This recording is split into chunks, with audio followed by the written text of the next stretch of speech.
Hey everybody, it is Monday night, which means it's time for another SideKick Power Hour with me, your host, Joshua R. Pangborn. I come to you every Monday night, whenever we're in session, and I come to you with amazing and talented news and artists from around the world of queer artists, fat positive artists, sex positive artists, and any combination thereof.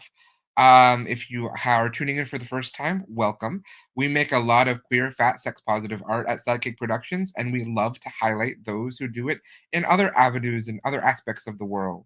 Um, this has been a wonderfully busy week, as it tends to be. I am deep into the edit for The Contract, which is our third feature film. If you have not heard of The Contract, this must be because it's your first time watching. So, welcome. The Contract is our third feature film, and I am so excited for you all to see it and hear more about it.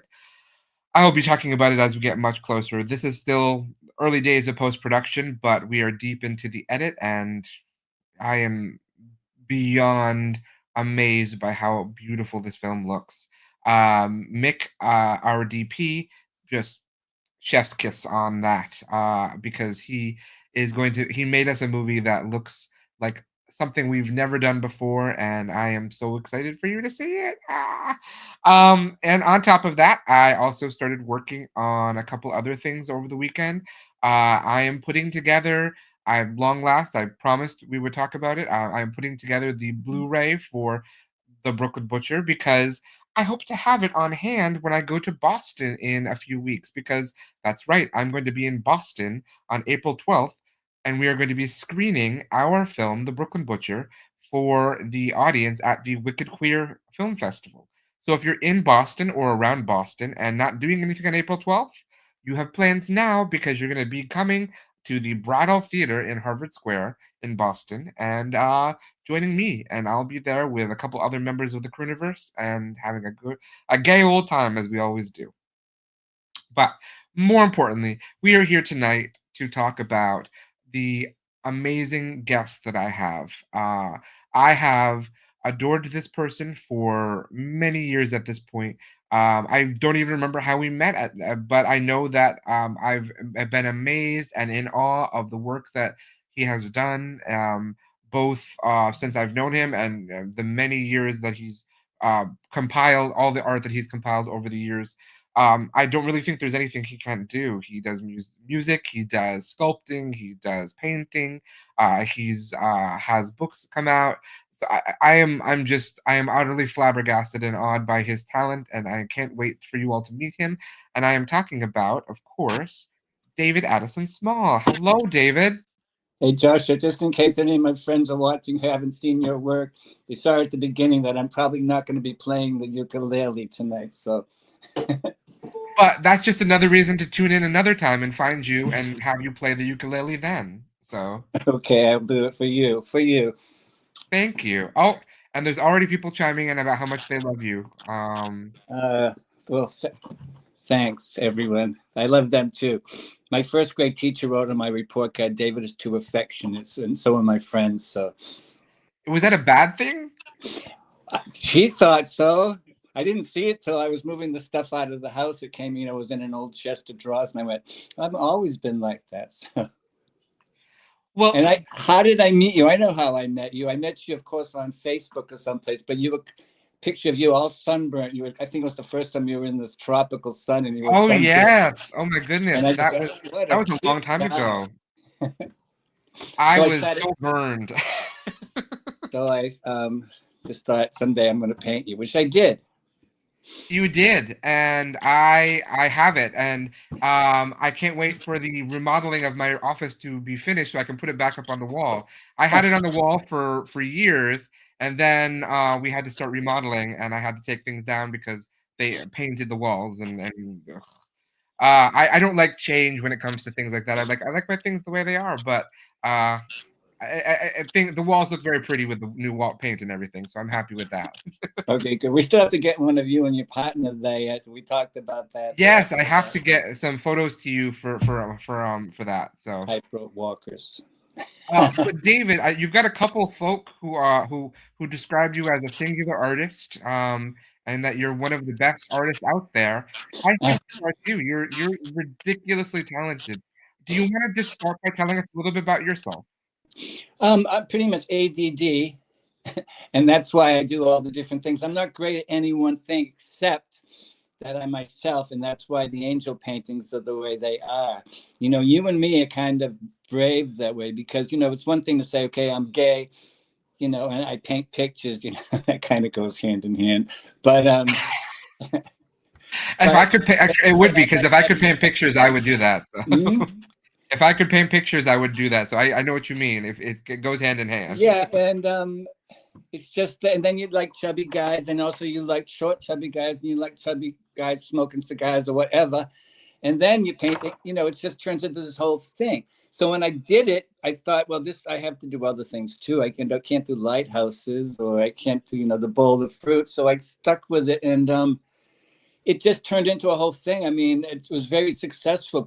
Straight people were buying them. I mean, I was showing in the 80s and the 90s a lot, and successfully. You've seen just it worked out. And I think it was only because I was brave and I'm putting this out. And plus, I went and studied with this guy named Ernst Fuchs. And I had other mentors in Massachusetts at the college. Gregory Gillespie was another great painter. And they just helped me. I went off to Vienna, learned how to paint, took this technique, and I say, well, what do I paint now that I have this incredible Flemish technique? You got to paint something. I just spent a lot of money getting in that airplane. And it just sort of transformed. The first angel in the painting was about this little in the front of a veil of Veronica. It was a chubby angel with a beard, of course.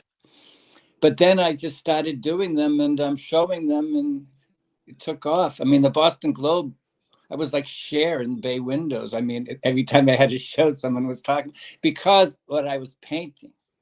I mean, if I was painting, I do also, you've seen the Green Man and stuff.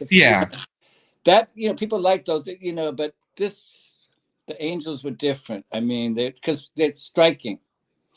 It is. I know. I was amazed by them when I saw them, and I love that you celebrate an area that is obviously very near and dear to my heart, and you celebrate people you celebrate models, and you celebrate a point of view that isn't often seen in art these days. Yeah, you put them in the situation where it's not seen. The same for you, and like your horror movies also. I mean, and also the Skeleton Crew. People should watch the Skeleton. I've been telling them about this all week. But the Skeleton Crew is on YouTube, and folks, you should watch this just because it's really funny and gay, and it has a lot of wonderful chubby guys. But also, it's very subversive, which is a good thing in my book. I think so too. So yeah. So. But it's just you're brave doing that. I mean, you could have done a million things. So you take the horror element and you mesh. I was going to say weave, but I felt like that was a Trump thing to say. But you mesh it in, so it's more you and it's more believable. It's more individual. It's something different. I think the two of us are quite unique in the sense that no one does what we do, and we that's why I love to celebrate you, and I tell everybody about you all the time because you're such a unique voice, and I love when I see you posting things. So well, thank you. The funny thing is it's not planned. When you're a young kid, there's really not much for you if you're a gay kid who likes, it's also the older man thing too. So I didn't add that to the mix of all the other things I mentioned earlier. So where did you grow up, David? Were you born and raised in Westboro, Massachusetts? It's about 30 miles from here. Small little town, great musicians. When I came out, I moved back to the town. Again, I'm kind of nervous here with you and shy, but when I decided to come out, I was living in Boston with this gentleman, and we decided I wanted to come out in my hometown. So he was understanding. We rented an apartment there, and I lived there free. I was playing in a band too that was kind of popular, a punk band, and I came out in the middle of all that, and it was just everyone was so supportive because they knew me. That's wonderful. When did you come out? Late. I was 97. Oh wow, okay. No, I was I'd say sexually I was slowed down. So I probably came out when I was in 78. When's Hmm. that? I was, see, this is why I'm the art teacher and not the math teacher. But yeah, I was very it was kind of the thing I did. I knew what I wanted, but gay people, what I wanted wasn't something an avenue you could go down. I mean, it's fun. Sure. Plus 1978 was a hard time to do it, I would imagine. So, Yeah, so I kept to myself while other guys were going, and I was in a band, I was kind of cute, and girls would come up to me and just go, "Brother, I'm so sorry," but I had, I just decided when I came out big time. I moved back into my hometown. I was in the band. Everyone knew about it. One guy said something, "Oh, so Small's a gay boy at a bar," and he was completely dispatched. So, all good. So they had in your a back good and way, everything. in a good way. But yeah, it's been an easy road of that. Everyone's been supportive. I came out at school too, and this is me, make my own kind of music. I love that. But I think also Massachusetts is probably a better place to do that than other places, I think. Yeah, it is. There are still, the Republican Party crazy people, but good Republicans too and everything. But it's a great place to live. Boston is a great place. Yeah. So I live in the South End of Boston, Hmm. which is like a little Victorian village, kind of like it looks like the. Oh, I know that area. Yeah, it's so cute. It's so It is. fun. It's yeah. People. So I think I've lived here before. So in a past life. So and that's another thing. Do you subscribe to past lives and everything? Yeah, I had one I remember. Oh, I was hooked up with. I was a woman in London, turn of the century, Victorian. My name was Hannah, Oh, interesting. and I like sea captains. I know that I think you've probably seen Yolanda on our shows and everything.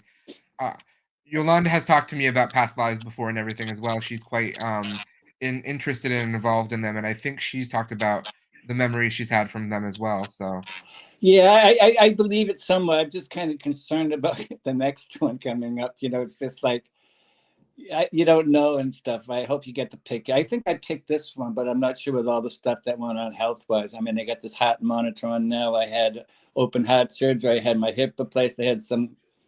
My whole life has been like this. I fell down at the college when I was teaching and broke my hip over there. oh no. Yeah, you don't want to. I see you at the show on the 12th, stay away from me. I'm kind of klutzy. Well, trust me, I am too. I mean, I think you've heard that I fell down a flight of stairs 2 years ago, Yeah, and I'm still dealing with that. I go to physical therapy, and it's not a pretty experience. So no, just getting out of the chair. So Al's going through the same thing too, but he's kind of he's okay. So I'm glad to hear that. we take So day by day. I'm sure you guys do too with all the stuff going on politically and stuff. A lot of my friends are hurting. I have people in Chicago. I love this disc jockey Ivan and he's trying to be. He's such a great guy. He's like trying to placate his friends and help his friends and other people around. And they're just hurting. And what can we do? What can we do? So to me, it's just like I put it out there on my Facebook page, even though I have members of my family who maybe don't like it, but it's the best I can do and still be that's subversive with my artwork. That's what I say. I mean, the best we can do is control the world around us, and that's that for you people like you and me, that's making subversive and queer art. And for people who are journalists, maybe that's writing articles. For people who aren't any of that, it's just being there for the people in your life and supporting them. So, Did I ever tell you I was in a show in COCA, California, with John Waters? no. Yeah, I just was going through some stuff, and it was just a group show. But a friend of mine was curated it, and he put me in there, and he got a picture of him with my painting, and I couldn't find it. But Oh, that's amazing. I I think love it John Waters so much. had a subversive name to it. I keep using that word subversive today. It's a good word. I think it describes your art very beautifully, and I guess it does describe my art. I've never thought about it, but it does. So It's just underrated, but it's true. I mean, people. I know what people go. Oh my God, David, you're gonna kiss this guy with and it's to me, it's my life. It's not like just kissing some, a guy with a belly and stuff. Like, this is my life. It's what I feel. Probably I have daddy issues, that's for sure. But I have no clue where it came from. My father was okay, but it was just so another Could be life. one of the past lives, maybe. Hannah's come back with a vengeance. We have a question for you. Where do you find the creatures that are included in some of your works? Depends on the paintings. You want to go through some of them, Josh? Yeah, let's bring them in. I don't want to. Yeah. I'm just going sort of in order of how you sent them to me, I think, for the most part. So yeah, we don't have to go through all of them, but this one I can explain. The creatures in this work, what I did first was I drew the monastery on a whiteboard. I use gesso boards, they're wooden boards covered with gesso, smoothed out. And then I drew the building, the monastery. I used a photograph.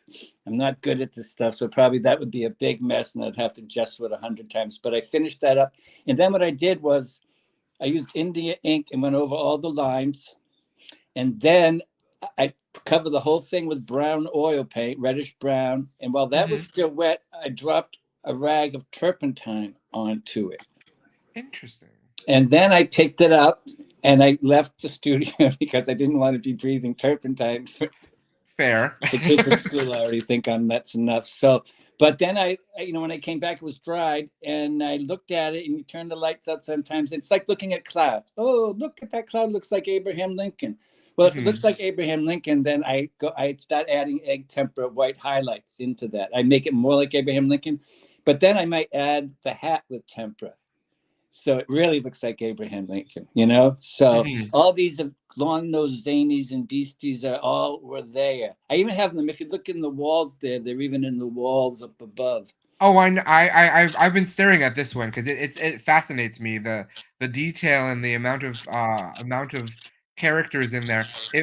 I'm not sure what it was meant to, but it feels very ethereal, but also very almost universal in some ways. Yeah, and it was all there. I mean, it was all there.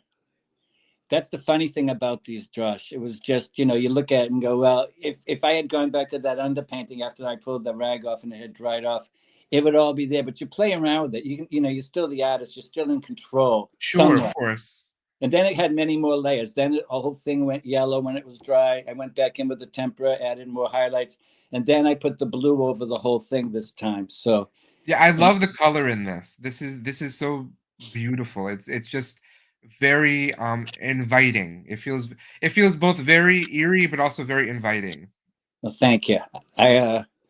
That's in a good home right now. But yeah, they're fun. I'm doing one right now. It's turned into, I won't even show you. I don't know what it is right now, but it's fun. It's like looking at, everyone does it. If you look, these shows Paranormal caught on camera.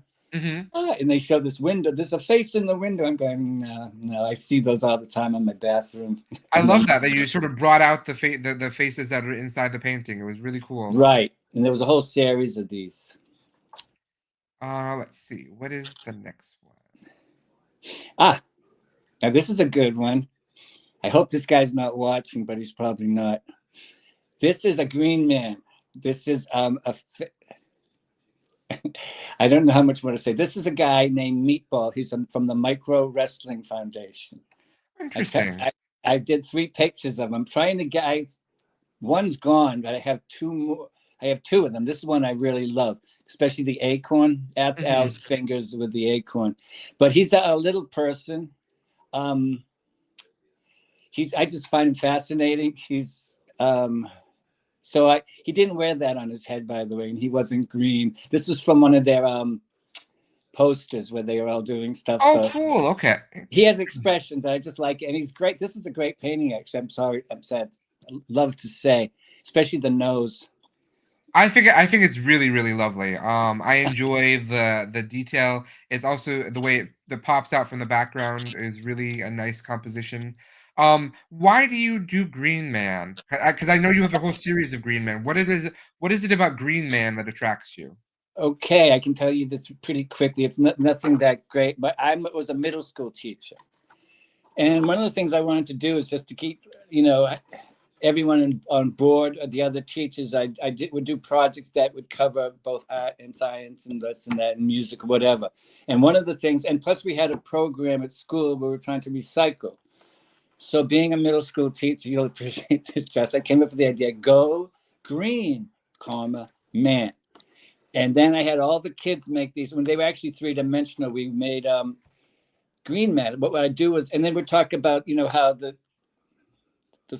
winter comes and all the, the juices go down in the ground. And then I talk about the Celtic myth and also, why the tops of the trees go red first because they get all this stuff.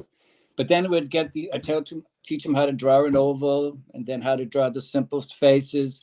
And then would take actual leaves or would make leaves or the Vietnamese kids were like incredible. They could cut these leaves and would trace them. And then I'd be able to show them color mixing and also everything they needed to know is far, and then form. Cool. And then when I retired, someone said, I'm going, what am I going to paint? Oh, and I said, why don't you paint those green men? So there's 25 of them now. You post a lot of them because I know I've seen a lot. I'm like, you are very prolific with the Green Man. So, do you have the one, the winter one? It's kind of the guy with the long beard, my friend Steve. I don't know if that's on here. That might be that one. Yeah, this one. That's one of my first paintings I did when I was in Vienna. This is very, very cool. I really like this one. That was the only successful one. I did 5 paintings. That one I did, and I can't believe I did that one because it was everything I wanted, but I'm glad I got that one under my belt and brought that back. It's a very, very cool one. I like it. Did you use yourself as the model for this one? No, but it looks like me now. I cut my beard off. Fair enough. So that's me. Yeah, that's charcoal drawing when I was 23. I don't know how many. Yeah. So this is charcoal. Oh, very cool. Okay. Yeah, I hated it. I hated charcoal. It was too squeaky. I imagine it's also very messy in your hands. Yeah, and my skull hat. I mean, my whatever wool hat. Yeah, that's this is the same type of thing, but instead of having a monastery, I just did the whole thing on a white board and when I stained it and stuff. This is so much fun and there's so much going on in this. It's just, it feels almost like a collage from a magazine in some ways too. Yeah, and influenced by Bosch, of course, Hieronymus Bosch. Mm-hmm. One of my favorites. But it's super. I really enjoyed it when because I hadn't seen this one when you sent it to me to show, and I was like, this is really cool. Okay, here we start the angels. Let's go into the Chubb stuff now, okay? Yeah. This is when I started back again. I was going to graduate school, and I decided, this was before I said angels. Mm-hmm. I said what would be best. So I thought of these wrestlers. So these are the wrestlers, and I did a whole series of them, and I got to finally, it's kind of like hidden. I got to put them in an eye like people, oh, how cute, how funny, It's just like, to me, they weren't so funny. I mean, if you know what I mean. I know what you're talking about. But this is also, there's something about it that feels very, it feels like something out of a literary period. It feels like there should be a book that goes along with it or something, or a story. I did write a book. And it was on a Little Brown. It was there for like 2 years till it got finally. But it was called The Wrestlers of Bambor, Bamboor, and it got too many hands in it, So I abandoned it. Oh, I'm sorry to hear that, because I think that would be amazing to read, because it feels very, very, very much like something that would, like, when I was reading, like, when growing up reading like Matilda or something Roald Dahl like or something. It feels very much like that. It's supposed to be whimsical, but this is the point where they were kind of cute. Everything, including the angels, if you'll see. They were kind of cute. It's the way I draw. I wasn't using models. Same here with the Poseidon. This is a huge piece. It's about 6 feet high. Oh, really? And that's very That's early. I'd say 1980, 1980 maybe. I don't so know. this painting is taller than I am then. So And Al, that's what happens when you're 5'3". So he's 5'2", so he wins. he In my does. Yes, book. he's shorter than I am. Oops. So here we go. This is these ones, like this one here, the beginning of the angels, and the one on the bottom left here, and the one the one prior to that, Josh, This the one one. of the group of them. No, the one after that, I think. I'm not sure. Yeah, this one. The one on the bottom left there of the group of angels. Oh, this is Jim too. This here was my main model. This is Jim Hicks. Mm-hmm. And I met him at a Girth a convention, G&M convention. One of the first ones was in Boston. Oh, sure, of And I course, went there yeah. and I was already painting the angels.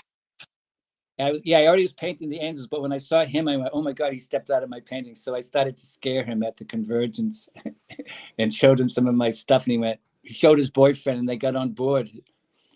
And we took pictures. This is one of the, then Jim started coming to visit us. He met, and Al, he's in that pictures with Al too.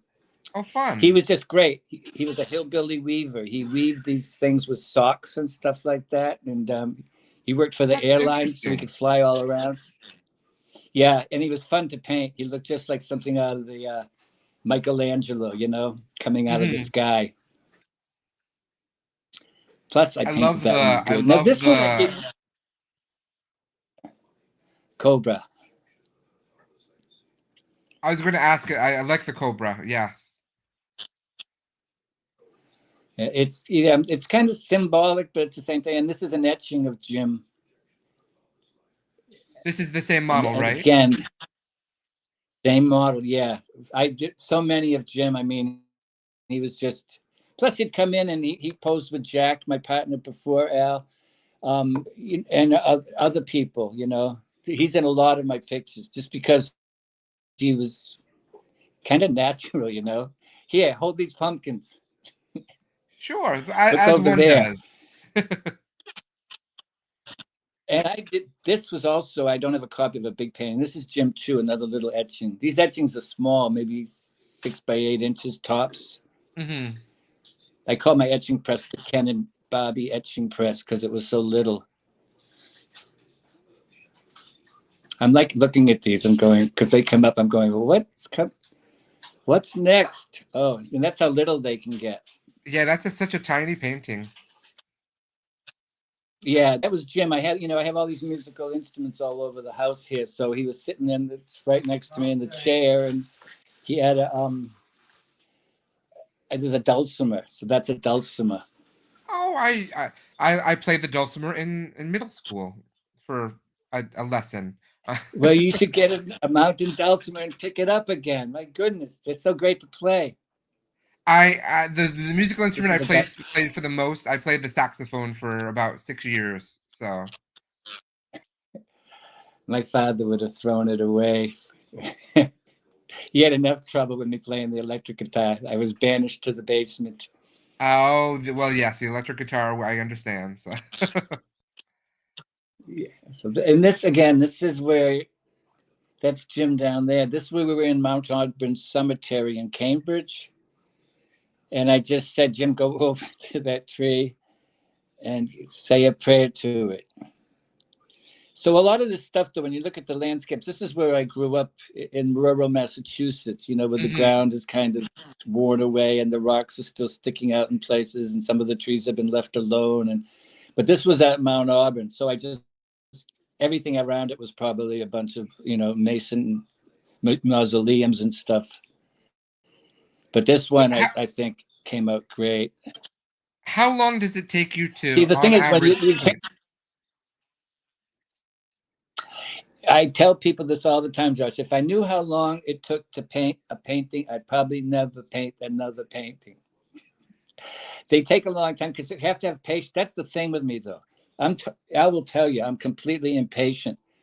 And So for me to actually sit down and do this, you have to wait between layers and layers and layers and layers. So I'd say a painting will go from anywhere from a month, if I'm lucky, to 3 or 4 months. Like the one of you, that took 3 or 4 months because of because of the background. It was just that bluish gray was a little bit off, and I had to fix it. Do you paint multiple paintings at one time then, or only Yeah, one? because I always want to paint. If I had to wait, yeah, there's 2 or 3 going right now. Like the one I sent you earlier, that's still ongoing.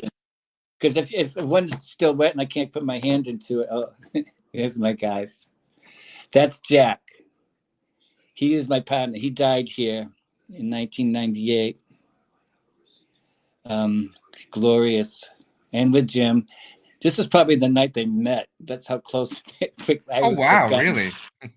Yeah, Jack came from work. Jim had already landed, and they came in, and I was forgotten. It always happens that way. So, But it was good because of all the paintings I got out of them that night, you know. And this one is there we are. And there's Al now with Jim. Now this all took place in my living room, right where I am now. really? So this is multiple photographs I put together. Sure. Well, I had multiple photographs, and then I drew them one at a time. That was the problem with this one, though, because I had trouble with the sizing of all 3 of them. And this is based on a painting by Titian. It's a really famous painting, down to Al pouring the water into the well. Hmm. And there they are. This is the last one I did of all 3 of them. I thought this was going to be the farewell painting, just because they had all passed at this point, and I just wanted to do one more. And so this is a big painting. I'd say it's 4 by 4 feet. It's in Jack on the left son's apartment in Boston. That's what I do now. I don't sell my paintings anymore, and the reason I don't is because I don't need to. But at the same time, is what I want to paint right now is what I really want to paint, and the way I really want to paint right now is painting people I know and then giving them the painting. I don't need another. If you saw that, I should understand this, but I don't need another painting here. But at the same time, I love getting, like, I got to know you because I kept showing you the process all along the way, and we got to know each other, and I got to see your shows and watch Skeleton Crew. But the same thing with a lot of people. Go forward for just a bit, and Sure. I want to see if and there they are. I want to see the new people because some of them might be watching. And there we are. That was the first night. Oh, that was your first night that you posed and everything. That was the first night that Jim came, and Jack was already with me, as you can see. He was a little possessive at first, but then he got used to it. And that painting came out of that night. Jim I figured because it looks very much like you were inspired by that night with this. So well, we were laughing hysterically because Jim had the camera set up and he had to run back, and he's this big old guy. So we took like 20 of them before we got one good one, which was this one. This was in the Boston Globe. Big, Oh. Big, 2 of them. The one with the Cobra was in half a page in the Globe. That's so cool. But Jack's father read the Globe every morning, and he read the obituaries, and the obituaries was right on the other page of this thing. And I told Jack that when I told him the Globe's going to review it. I don't know if they're going to use I knew that the Globe had been in there to the gallery on Newbury Street. So Jack goes, "Oh shit." I called him in the morning on my way to school as I got the paper. I went, "Oh my God, what a beautiful thing. A great review." And there's 2 pictures. And then I went, "Oh shit." I called Jack. He went running down the steps before his dad got up, who had been the chief of police in Medford. "Don't believe a thing he's saying. He's a liar." And there's Al. Well, let's see if he can look cute for a moment. Hi, Al. Nice to see you.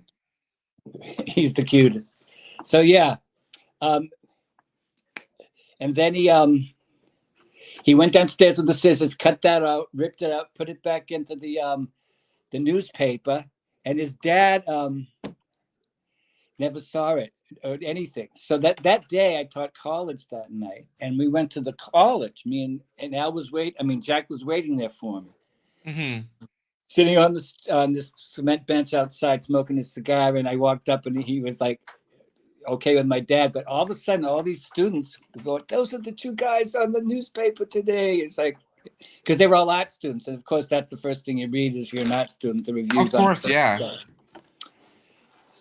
So let's see if we can find a cool. picture. This is another one. This probably made a couple people faint, and that made that. This is such a cool photo. A painting. Yeah, I mean, they were all like, again, subversive. A lot of people who are watching right now probably going, "Oh, geez, when's the ukulele coming out?" I want to see one of Al. There they are. Same night. There was many nights, but the first night it was just like some kind of party with those two. I love the background on this one just because of the color and all. Yeah, and this is a little bit more impressionistic, I think. And there's my other job. One of my other jobs. I also ran a summer camp, and I infected all these poor children. You do everything. You're amazing. I love them. Another great one. There's Al and Jim. I say a great one because, I put time into it. But to me, this is what I wanted to see.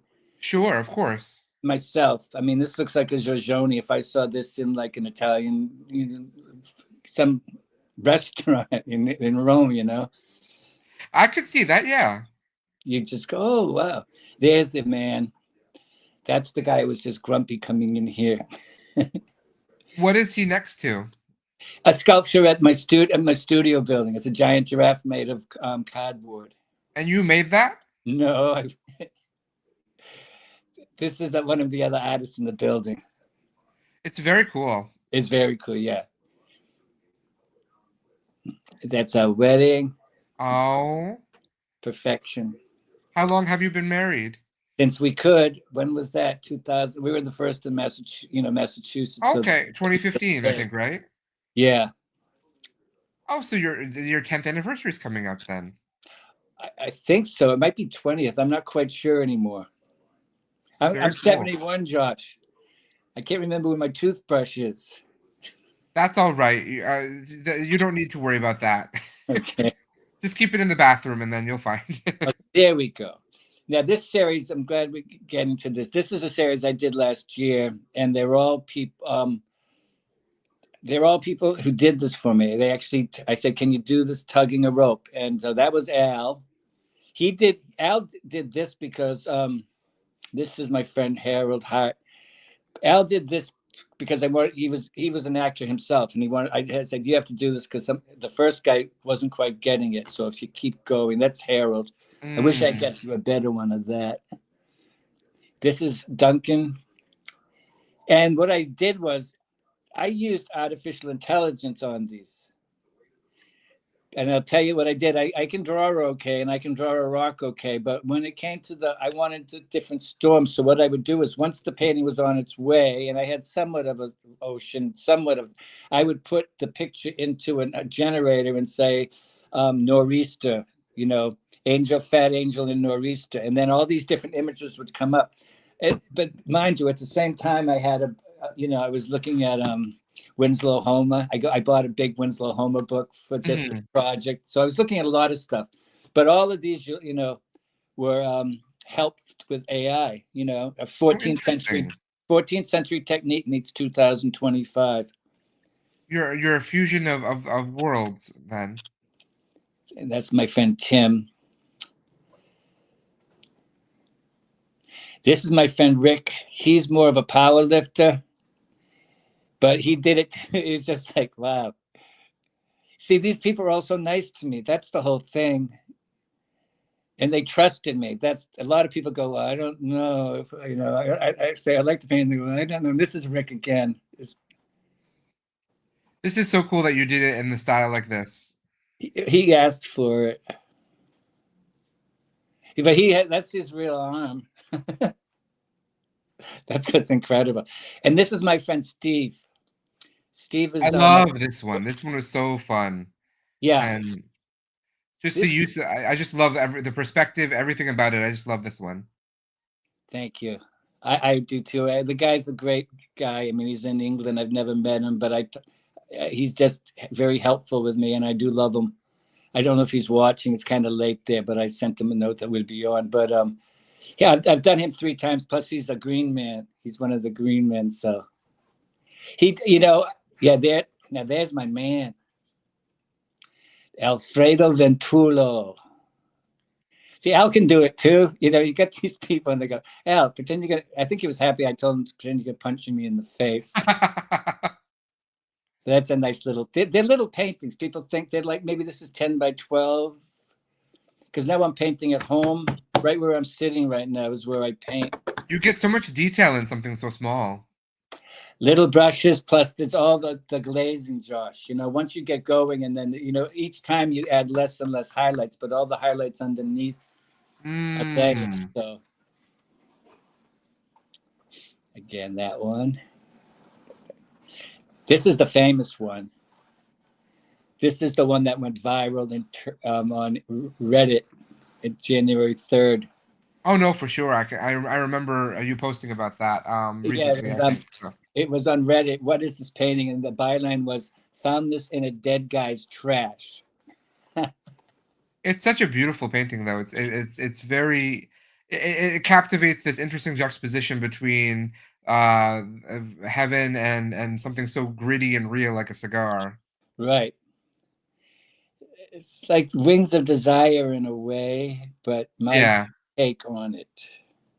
See, I think when I can explain it. Oh, I love that guy. I can explain it as they're down on earth, they're playing around, they're drinking wine, they're having things, they're smoking cigars, but they don't know they're like all of us, that we have a divine spark in us that's going to go floating off at some points. I don't know if I said that right, but we're all. But it's like the Wings of Desire. They kind of know and they're depressed, but these guys are just kind of oblivious to that. We have another question for you. Is there any specific symbolism for the red coloring of the angel wings? No, in a way there was at first, but it's that's a good question. Loving color. I can answer it, but it's just it's kind of hard to describe. Right now, if you've noticed, they're purple, and it's the first time I've done that. The red seems to be like a heart to me, especially on this one. So there's a lot of love there, but also a lot of life there. So.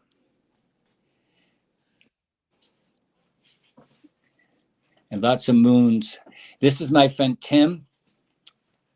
He also did a picture of tugging the rope, but this is the telescope one. See, he's just, he's someone I met on, on Facebook, and I just thought a wonderful, kind, loving face, and handsome and masculine. And I got to. I don't say right away, "Hey, can you run into the in the other room and pretend you're calling me over to the, like you're looking in a telescope?" You have to build up their trust and let them know that you're not crazy, and then you share the pictures right away. And some people go, no, I don't want anything to do with this guy. He seems like a quirk. I want to see if you can go to my friend Rob's picture, which is here somewhere. I'll explain. He has the long beard. This is my friend Rhett. I have his shirt on right now. He's a country western singer par excellence. Just great. He's just released a vinyl album, which I have. And it's amazing. What can I say? You meet the most incredible people like you, Josh, on Facebook. You're not shy about reaching out to people, which is the biggest, hardest part for some people to connect. And you aren't afraid to connect with people. So. Yeah, I like people. This is my friend Giampiero, Chicago guy. Goes around the country selling really cool stuff at different fairs and stuff. And also, you get this guy. I'd crossed the street if this guy came up to me. He's kind of scary, but eventually I said, and this is hanging in his house. All of these are with the people who they are. Here you are. Oh, and this is me. This is one of my favorite things I have. So. But you're very lovely here, and I did think the background finally came out good. Yeah, and you're based on it. Actually, the wings are small on yours because that's based on a painting in the Uffizi, I believe. There were two. Mhm. And remember, we worked on this. I showed you the pictures. You did, yep. And so I tried to reflect the. This is back when I had really long hair too. This was the COVID days, I think, almost. Yeah. So because I had such long hair, my hair was below my shoulders. Oh, I remember. I look back on it sometimes and I'm like, no, why was my hair so long? No. I love it. But I love this so much. I was so happy and so honored and so flattered. And I can't wait to. I love to show it off to people and everything. So. Um, uh, okay, this was the first one that I went back. This is my friend Rob. He's the one I sent you the picture of today. So Oh yes, yes. three of the angel pictures with him. This was the first one though, when we were just talking. You know, I stalked people first, in a good way. Of course, yes. But he just was wonderful, and I just thought, wow. And of course, no, we became friends. And at one point he says, "Oh, I think I might have done. You should be one of my angels in the painting." It's like saying, "Do you want to come up to my studio and see my etchings?" And they're so disappointed when you actually have etchings. I would be excited. I'd be like, "Oh, real etchings! This is exciting." Yeah, and then something else would happen. But this was Rob, and I just was great. I love the moon imagery. Steve also does stuff with the moon imagery, and yeah, it's just, and he posed right away with me and got this great look. And he takes a couple pictures. They just don't go, "Here's a picture with the thing." We went over this with you. I think. Oh no, I know. Yeah. You were great. I mean, because probably what you do for your work in that. But you were actually realized that I needed the right picture because I was going to spend a lot of time on this. So Rob was the same. Yeah, you need the right reference, otherwise it just becomes hard to do anything with it. So Yeah, and this is him again. He had a tattoo. That was fun. We would see. We had, we were talking. I said, "Well, I'm going to put you with a bunch of monkeys." We were arguing about what the painting should be, and he said something like, "Oh yeah," and then. But the monkeys are just as good as Robbie there. The monkeys are fun. They're musical too. Musical monkeys. Who doesn't want that? The So harmonica guy. yeah. And this is Hart, my friend Hart. I know as Harold, and Duncan, who I know as Meisters. You might know as Meisters. They're really they're together now. I've done many of Harold. Well, two more of these, and three of Harold, and then this one. But this one I think is the most successful. They did this for me, the pose. Yeah. But you can tell that I wasn't even in the picture, or even in their thoughts that they were taking this. And I love their beards. That's my favorite part of the beards together. Yeah, no, it's a nice fusion almost of them. So. And Duncan's getting kind of like, Very naughty angel. Which I would do if I was there. Okay, never mind. And there's Harold Hart. I've known Hart for a long time because he was active in the G&M community. And we became friends on Facebook finally, but I knew of him before and I just thought he was fabulous. He was, but he ended up being one of my, my besties. So, and I love this painting. It's so much fun because it feels like a boss in an office, and yet it's also in like this like almost like Greek world that we're in. So yeah, that's the whole thing.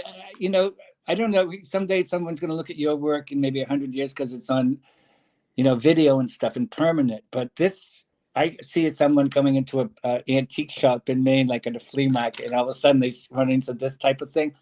I do think of that at times, what like the guy found in dead guy's trash type of thing. Yeah, no, of course. Like, so, but I wouldn't mind if I saw this painting and even if it was cracked or something like that, I go, this is so cool. And that pairs pretty good too. His beard is really, really, really nice in this. Like the hairs are the detail you have in the beard is really lovely. Thank you. I love painting, and when you're looking at like the face of this like Harold, and you're with him in a way, you know. I'm not really with him or anything, but you know, he people go through things, and you know, you know about their lives a little bit more. So you kind of like, Yeah. I hope everything's well, and then you know, I'm fixing your wing over here. Hope you're not ticklish. I'll say to people, did you get a little ticklish because I was in your belly? I think you said that to me if I remember correctly. So. Now I'm glad Al's not here because he hates this painting. Oh, it's so cute. Oh, I love it.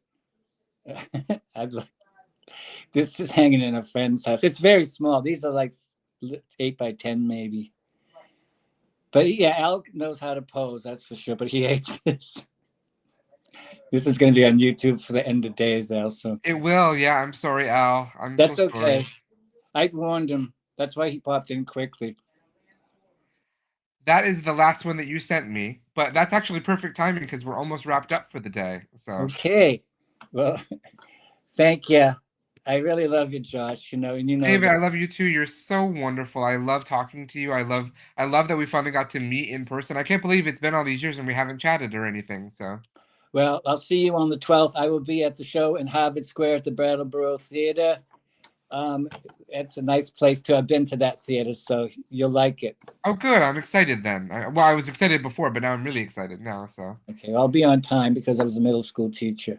I appreciate that. I know that punctuality is hard for some people, especially in the gay community, but I appreciate that as a teacher, you understand the importance of it. So.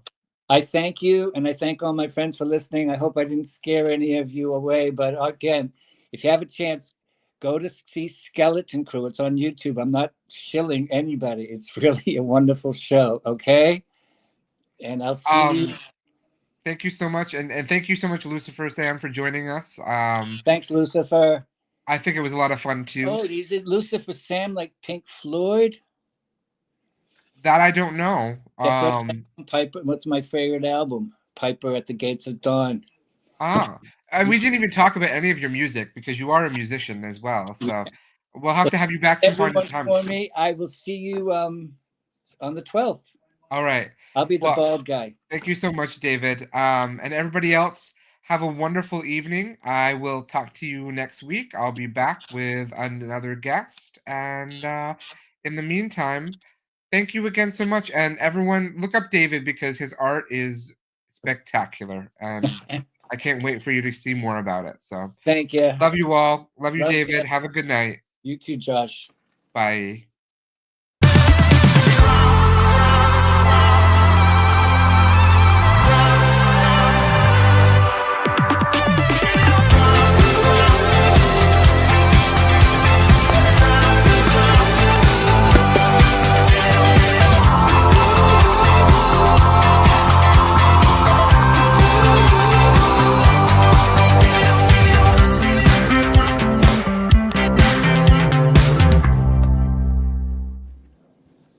And that's the tea.